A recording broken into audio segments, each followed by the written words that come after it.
What's up, guys? It's Wednesday, hump day, and Nasdaq had another good day.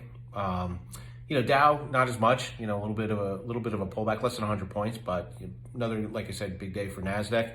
And speaking of that, one of the things we talked about yesterday with the Nasdaq was innovation, right? So I think that segues perfect into today. Amazon was up almost 4.5%, 120 points. A lot of that was based on good news that they bought Zoox, I think it's pronounced, is a company that's going to be, allow them to even have like driverless, couriers or cars to, do deliveries.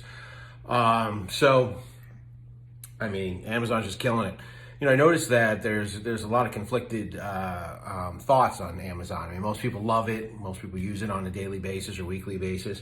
But philosophically and socially, some people think they should be doing more based on, Bezos being worth, almost, $200 billion. And also people think that they are, a monopoly, so to speak, or that they should be broken up. And, there's politicians and people that feel that way. I get it, from that standpoint, maybe people are right, but the reality is that, no one broke up Walmart or Target or Costco when they were putting out the little guys, and now they're complaining. But you know what? They were forced to, chase their cheese, and they did with some of these companies. They did a really good job of improving their online and delivery services that enabled them to provide better products for you guys and grow their companies and hire more employees. And so there you go in the cycle. You can't forget that, how many people, Amazon employs and how many people, lives are affected positively on a daily basis. I mean, look at the whole flu thing. If they weren't around and they hadn't created that marketplace for not only delivery for themselves, but for other competitors, I mean, where would we have been? Netflix had a big day today too, and Netflix, I've seen an article, I didn't go through the gist of the whole article, but they were talking about how Blockbuster was positioned to just crush, be, bigger than Netflix. From my take was, my personal thing is, Blockbuster was run poorly, and they were a product of not being able to change with the times, not evolve with the times. So they were left behind, and that's what happens.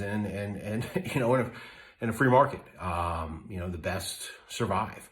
And something to think about. Constellation Brands also had a big day today. I don't know if you're familiar with them. They dabble in wine and beer all the way over into the marijuana and CBD oils. And but they bought a Gary Vee product. Gary Vee is a really big influencer. If you guys don't know him, he's over like 8 million people, and him and his dad have been in the wine business for a long time. I think the brand's called Empathy.